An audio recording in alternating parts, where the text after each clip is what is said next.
You can download the art seen in the video for free, link in the description. For damage numbers that are simple and easy to add to any enemy in your game, we will create our own custom node that we can add like any other node through the add node window, which will hold all the logic for spawning in the damage number label. To do so, go to the scripts tab, then go to file, new script, name it damage number spawner, and press create. Inside, we will first make sure it extends node 2D. This is because we want the position value of the node 2D, as when we add this custom node, it will have all the properties of what it extends, allowing us to position this spawner where we want the numbers to appear. Next, we define the class name as damage number spawner. This will turn the script into a node inside of the add node window, and the name on the right is the name of the custom node, and therefore is what we search for when we are adding this node to the scene. Next, we will establish two export variables. Label settings will hold all the settings for the label that we are spawning in, as the label settings resource holds a bunch of different data, such as font, font size, font color, outlines, and more. And critical hit color will be the color of the font when we land a critical hit, which we will use a default value of red. Although here, you would want to change this color to whatever color you're commonly using, which can either be done using color dot and then the name of that color, or you can use a string for the hex value, which if you do it this way, then you can click on the color for an easier color selection. Additionally, we make both of these export variables to allow for a different value on each spawner that we add to our game, allowing different enemies to have different looking labels that display the damage dealt to them, which can become especially useful if you want to use a different color for the damage dealt to the opponent, compared to damage that an opponent does to you. Additionally, feel free to add as many export variables as you would like for the various properties and things that we will be setting in the script. Next, we will create a custom function called spawn label, which will have two arguments. Number is the value that we want the label to display, and critical hit is what we will use to know whether the color should be changed to a critical hit color, which we provide this argument with the default value of false, so that if you have certain enemies or objects that can't receive a critical hit, then you only need to call this function with a number and nothing else. Inside the function, we will first define a variable called new label, which will hold a new label node. Then we will set a variety of properties on the label. For the text, we use str to convert the number into a string that we can use for the text property, which for this we also use a ternary if statement, where we will use the exact number if step decimals with the number in brackets is equal to 0, else we will use an integer version of the number. Step decimals simply equals a number based on how many decimals it takes to reach the decimal that isn't 0. So if a number is equal to 10.0, it returns 0 because there is no non-zero decimal, and if a number equals 10.5, then it returns 1. This saves us from having the label display 10.0, instead displaying the number as an integer, meaning it will just display 10. We will then set the label settings of the label to a duplicate version of the label settings export variable. This is to ensure that if we change the color to a critical hit color, it doesn't change it on all labels using this label settings. I then set the z-index to something like 1000 so that the label appears above all other content in the game. Although you may want to change this to an even higher number based on how your game is set up with its z-index. The most important part about the z-index number is just to make sure that this label appears above everything else. We set the pivot ratio to the bottom middle of the label, so that when we change and animate the scale of the label, the origin will be at the bottom middle. Also, we didn't set the global position of the label node, as we will be adding a label as a child of this spawner, which will make this label 00 equal to the exact position of the spawner. We will, however, have to add a slight offset to align the pivot offset to the 00 of the spawner, which we will do later. Next, if we land a critical hit, then we grab the label's label settings, its font color, and change it to the critical hit color. Also, make sure you are editing the label's label settings and not the label settings export variable. Additionally, in the case that your game has any lighting and you don't want the label to be affected by that 2D lighting, then you can create a variable to hold a new label material, set it to a new canvas item material, set the light mode of the material to light mode unshaded, then apply that label material to the material of the label node. This will ignore lighting and shadows from the various 2D lighting nodes, although this part is completely optional. Finally, we add the label node as a child of the spawner node, and we use call deferred to add the label node at the end of the current frame, so that we can use a wait on the resize signal,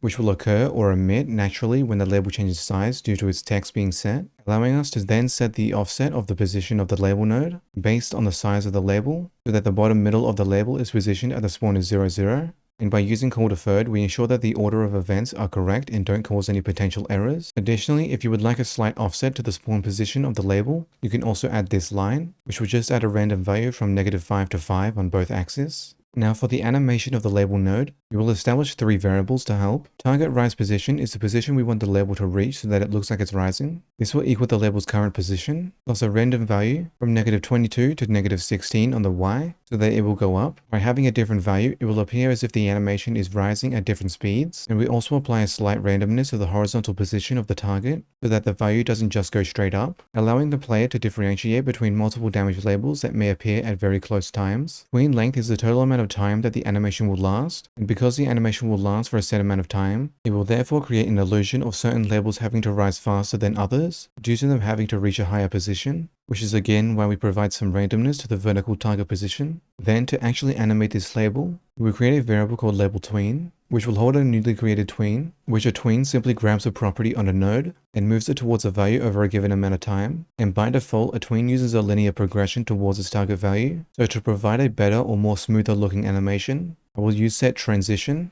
to set the tween to a transition of back. Now I'll set the easing to ease out. Feel free to change these values as you would like to change how the animation looks. Now to activate the tween and provide it the necessary data, we will be using the tween property function 3 times, grabbing the label node, the property that we want to affect, the target value, and finally the total time of the tween animation, which we use our tween length variable for. And for the first tween, we move the position towards the target rise position. For the second, we change the scale towards a vector 2 of 1.35 by 1.35, and we do vector 2.1 multiplied by 1.35 to make it easier if you want to change this value later, as you will only need to edit one number to effectively edit both on either axis. And lastly, we move the modulate.a or transparency of the label towards a value of 0 to make the label invisible. Additionally, you should take note that we use a colon instead of a dot, so when you are in a string, always use a colon instead of a dot for properties. And one issue with using 3 tween property functions on the one tween variable is that we need to tell Godot to run these simultaneously, which can be done by calling the parallel function before the tween property function. And we don't write this for the first one, as we are telling Godot to run these 2 tween property functions in parallel with the first one that is called.